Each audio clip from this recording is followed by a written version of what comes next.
नाज़रीन, कंबर में पुलिस कार्रवाई करे ज़ाल मुड़स खे गिरफ़्तार कयो आहे। शक किलो चरसद कयो आहे। ब्रेकिंग न्यूज़ असां शेयर कंदासीं। नूरवा भरिसां तलाशीअ दौरान आमना ऐं संदसि मुड़ुस दाद करीम बिरोहीअ वटां चरसद कयो वियो आहे।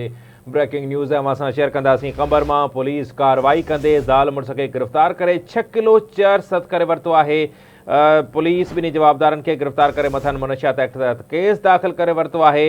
जवाबदारनि जो तालुक़ बैनल सूबाई गिरोह सां आहे, जॾहिं त ज़ाल मुड़ुस बलोचिस्तान जा रहवासी ॿुधाया पिया वञनि। नूरवा भरिसां तलाशीअ दौरान आमना ऐं संदसि मुड़ुस दाद करीम बिरोहीअ वटां चर्स हथ आयो आहे। बिल्कुलु नाज़रीन, कंबर में पुलिस कार्रवाई कई आहे। ज़ाल मुड़ुस खे गिरफ़्तार कयो आहे। 6 किलो चर्स हथ आयो आहे। नूरवा भरिसां तलाशीअ दौरान आमना ऐं संदसि मुड़ुस दाद करीम बिरोहीअ वटां चर्स हथ आयो आहे, जॾहिं त पुलिस ॿिन्ही जवाबदारनि खे गिरफ़्तार करे मथनि मनशियात एक्ट तहत केस दाख़िल करे वरितो आहे। पुलिस मूजिबि जवाबदारनि जो तालुक़ बैनल सूबाई गिरोह सां आहे। ज़ाल मुड़ुस बलोचिस्तान जा रहवासी आहिनि।